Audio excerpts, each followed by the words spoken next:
If Iran threatens us in any way, they will pay a price like few countries have ever paid.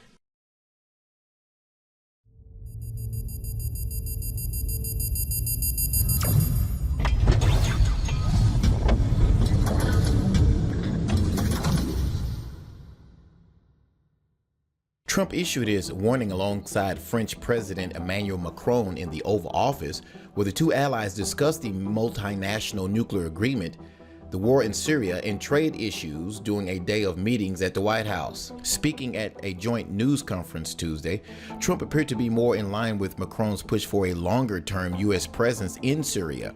Trump, who announced weeks ago that he would withdraw American troops, said Macron reinforced the ideal of a potential Iranian takeover of territory liberated from the Islamic State group. Macron told Trump that together the U.S. and France would defeat terrorism, curtail weapons of mass destruction in North Korea and Iran, and act together on behalf of the planet, a reference to Macron's work to revive a U.S. role in the phony Paris Climate Accord. As for Iran, Trump was asked by reporters if he might be willing to stay in the Iran agreement. He replied, quote, "People know my views on the Iran deal. It's insane, it's ridiculous, it should have never been made." One of Macron's main objectives during his three-day visit to Washington is to persuade Trump to stay in the accord, which is aimed at restricting Iran's development of nuclear weapons. Trump, skeptical of the pact's effectiveness, has been eager to pull out as of May 12th deadline nears. Iranian Foreign Minister Mohammad Javad Zarif warned the Trump administration Tuesday that pulling out would undermine America's talk with North Korea by proving the U.S. reneges on its promises. He told the Associated Press in an interview that if Trump withdraws, Iran would most likely abandon the deal as well.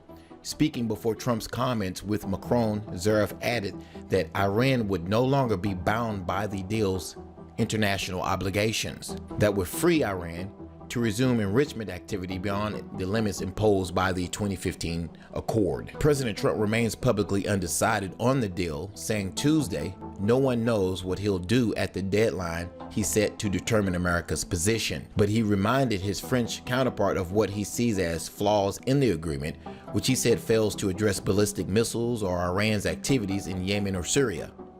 Macron told reporters that he and Trump would look at the Iran deal in a wider regional context. Again, we want to make sure there is no escalation and no nuclear proliferation in the region. We now need to find the right path forward, Macron said. President Trump went on to suggest that he was open to doing something on the Iran agreement as long as it was done strongly. He told Macron we would have at least an agreement among ourselves very quickly. But when he was asked by reporters what that agreement would be, Trump said, "You'll find out." What do you think? Will President Trump pull out of the Iranian deal, and would that cause chaos with Iran?